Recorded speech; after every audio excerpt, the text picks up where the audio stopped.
평이 오늘도 열렸고요. 계속해서 평이 열고 있는데 이게 지금 선고가 왜 미뤄질까? 그러면 대통령 선고는 언제 나오는 걸까? 이게 지금 제일 궁금한 사안 아닙니까?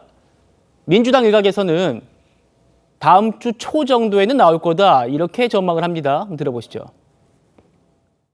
윤석열 대통령에 대한 탄핵 심판 선고는 언제쯤 나올 것 같습니까? 오늘 선고를 기대했었는데 오늘은 좀 쉽지 않을 것 같고요. 네. 지금 3월 18일 날 박상기 법무부 장관 변론 기일이 있는데요. 2월 25일 날 윤석열 탄핵 심판 선고 변론 종결하면서 3월 18일까지 변론 기일 다른 여타의 사건 안 잡았습니다. 맞아요. 집중 심리하겠다라고 하면서 예. 그래서 아무리 늦어도 3월 18일 전에는 하지 않겠냐 이런 의견들이 많았고 7일이 7일이나 유력하다?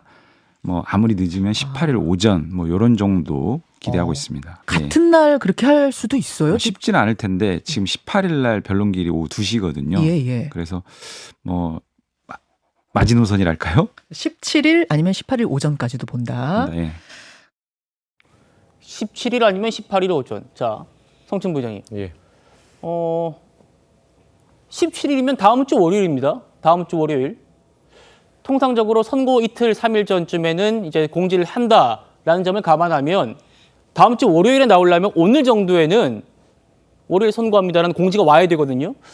그래서 17일 좀 아닐 것 같고 18일 화요일도 지금 이용호 의원 얘기했습니다만 박성재 법무장관이 변론이 잡혀 있단 말입니다. 이날은 대통령 선고하기 어렵지 않을까요? 어떻게 보십니까? 이 모든 게 다 예측일 뿐이죠. 그런데 민주당 입장에서는 지금 탄핵 심판에서 다뤄지고 있는 쟁점들이 대부분 분명하게 소명이 됐기 때문에 이렇게 길어질 이유가 있겠는가라는 차원에서 좀 빨리 나올 수도 있겠다. 아니면 최대한 빨리 나오지 않겠느냐라는 예측들을 하는 것이고요. 근데 지금 탄핵 선고가 지금 미뤄지고 있다라는 표현 자체도 저는 부적절하다고 생각합니다. 왜냐하면 정해진 날짜가 없잖아요. 그렇죠. 우리가 헌법재판소법에 대통령의 탄핵 심판은 뭐 180일이라고만 되어 있지 이것을 뭐 최소한 며칠을 넘겨야 된다라든지 최종 변론기일부터 뭐 3주가 걸려 이런 게 전혀 없습니다. 그렇기 때문에 지금 계속 뭔가 미뤄지고 있다라는 건 부적절하고 지금 숙고에 들어갔다 정도만 우리가 이야기할 수 있을 것 같고요. 그리고 뭐 졸속으로 진행됐다라고 하는 것도 저희는 좀 동의하기 어려운 게 졸속으로 한다 하면 그럼 뭐 변론기일을 더 열었어야 되는 것인가 아니면 뭐 변론 시간을 더 줬어야 되는 것인가 그런 부분에 있어서는 지금 윤석열 대통령 변호인 측도 변론 재개를 요청할까 고민하다가 안 하기로 했다는 얘기가 들리는 걸로 봤을 때 뭔가 변론 재개의 필요성, 변론이 더 부족했다거나 이렇게 느껴지지 않는 것 같습니다. 그리고 윤석열 대통령 역시 최대한 본인이 변론할 수 있는 방어권이 보장됐다고 보기 때문에 그렇다면 왜 이렇게 길어지는가의 문제는 저는 헌재가 계속해서 뭔가 숙고하기 때문이라고 생각합니다. 뭐 말씀하신 것처럼 지금 이전의 탄핵 심판 때와 분위기가 달리 여론이 좀 너무 지금 양쪽으로 갈라져 있기 때문에 최대한 설득력 있는 결과물을 써내기 위해서 뭔가 그 평의를 거치면서 최대한 한 문장 한 문장 어떻게든 국민들이 동의할 수 있는 선고문을 내기 위해서 좀 고민을 하는 것이 아닌가. 저 개인적으로는 그래서 뭐 지금 날짜의 예측을 서로 이야기하는 것은 좀 약간 무의미할 수도 있겠다. 그냥 헌재를 좀 조용히 기다려주는 것이 전 필요하다고 생각합니다. 예. 그러면도 많은 언론들이 뭐 늦어진다라는 표현을 쓰는 이유는 통상적으로 이제 야권에서 지난주 금요일 얘기를 많이 했었고요. 늦으면 이번 주는 될 거다라는 전망들이 많긴 했습니다. 내란죄라는 아주 큰 그런 혐의에 비해서 박근혜 전 대통령 때보다 변론 기일도 줄었고 또 증인들도 줄었기 때문에 좀 신속하게 이번에 좀 처리하지 않을까 이런 얘기가 있었는데 저희 기대보다는 좀 늦어지고 있다라는 표현 때문에 저희가 이렇게 쓰고 있는 겁니다. 그래서 다음 주 후반 정도가 유력하지 않겠느냐. 노무현 박근혜 두 대통령 선고가 금요일에 나왔으니까요. 21일 금요일쯤 아닐까 하는 전망이 나오는데 개혁신당 이준석 의원은 그것보다 더 늦게 나올 걸로 전망하고 있습니다. 왜 그런지 들어보시죠. 탄핵 선고가요, 저는요, 일주일, 2주일 안에 나올 것이다라는 예상이 지금 지배적인데 판결이 언제 나올까? 근데 원래 금요일 날 헌법재판소에서 보통 탄핵 판결을 낸다고 합니다. 그러면은 14일, 21일, 28일 이렇게 3번 정도가 이제 남아있는 옵션인데요. 그러면 높게 점쳐지는 게 21일 아니면 28일이거든요. 저는 28일 가능성을 조금 더 높게 보고 있는 상황입니다. 근데 제 생각에는 지금 워낙 국민적 대립이나 갈등 관계가 크기 때문에 헌법재판소에서 만약에 국민들의 그런 안정을 목표로 한다 그러면은 26일로 예고된 이재명 대표의 2심 판결의 결과를 좀 그게 지나간 다음에 헌법재판소의 판결을 내리려고 하지 않을까. 자, 흥미로운 분석입니다. 흥미로운 전망이에요. 대통령 탄핵 선고가 다음 주 금요일 21일 아니면 28일일 거다라고 이준석 의원이 전망하면서 이재명 대표의 선거법 항소심 선고 26일에 있거든요. 그걸 지나서 28일쯤 선고할 거다라는 얘기를 했어요.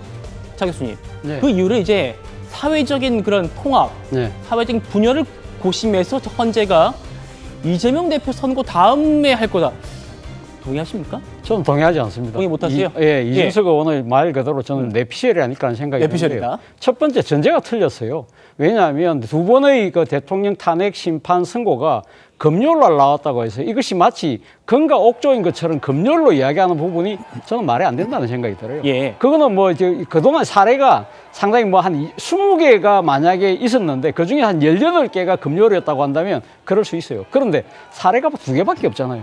그리고 대통령 탄핵이라는 게 그렇게 흔치 있는 사항이 아니고, 그리고 이번 같은 경우는 저는 헌법재판소가요, 이 사회적 분위기를 감안한다고 한다면 저는 금요일날 선고하지 않을 것 같아요. 왜냐하면 금요일날 선고해서 어떤 식으로도 양쪽이 다 또 이 동의할 수 있는 결과가 나올 수가 없잖아요.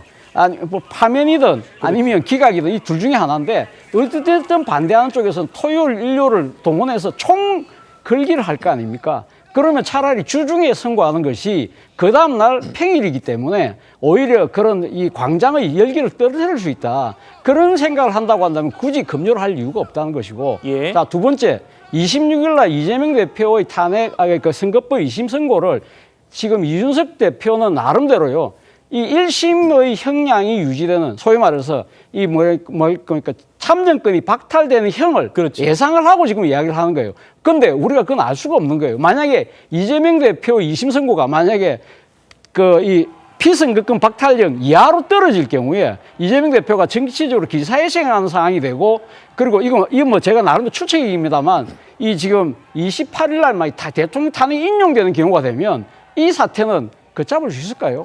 오히려 상황을 더 복잡하게 만들 수밖에 없다는 것이죠. 그렇기 때문에 헌법재판소가 자신들의 선고 날짜를 정하는데 왜 다른 이 지금 정치인의 이 그 형사재판과 관련된 이 그 부분을, 그러니까 선거법 재판과 관련된 부분을 염두에 둔다는 것 자체가 말 그대로 어불성설이라는 거죠. 예, 윤기철 위원장님.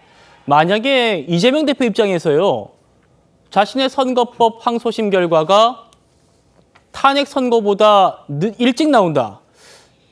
이러면 앞으로 무슨 일이 벌어질 것 같으십니까? 근데 사실은 이거는 박찬대 원내대표가 이전에 3월 예. 13일 이전에 헌법재판소가 대통령에 대한 탄핵 결정을 해야 된다, 이렇게 얘기했었잖아요. 그러니까 3월 13일 이전이면은 이제 보궐선거하고 같이 치러지기 때문에 실제 4월 2일 날 치러질 보궐선거하고 뭐 선거비용 문제를 운운하면서 근데 이제 일찍 내야지만 사실 그로부터 2달 후에 대선을 치르게 되면 이재명 대표가 대법원의 판결을 받지 않고 선거에 뛰어들 수 있는 상황이 되잖아요.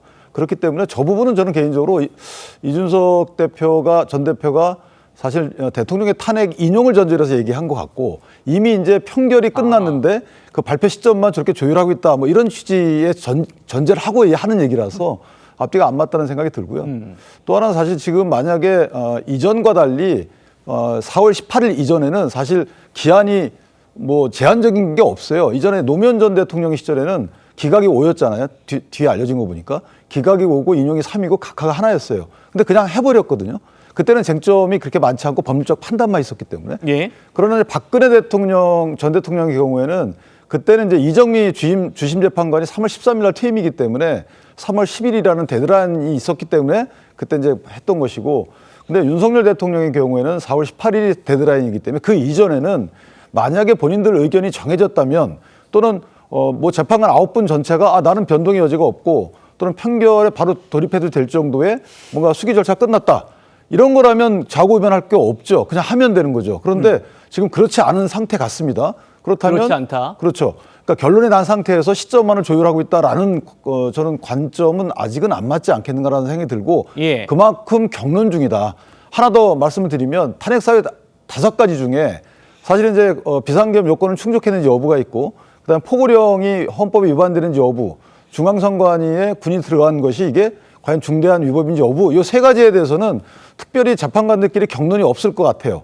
나머지 이제 국회의 해제 요구 결의안을 막았는지 여부, 막으려는 시도를 했는지 여부, 그다음에 정치인 체포 관련돼서 두 가지 관련 대통령의 지시가 있었는지 여부가 가장 큰 쟁점이 될 텐데 이것 관련해서는 이제 관련 증거가 오염됐다는 이런 소리들이 많거든요. 예. 그러니까 그 부분 확정과 관련돼서 사실은 격론이 있을 수 있는 여지가 있기 때문에 저는 시점을 정치적으로 또는 뭐 여러 가지 이유 때문에 고민하고 있다라는 관점은 동의하기 어렵지 않겠는가. 예.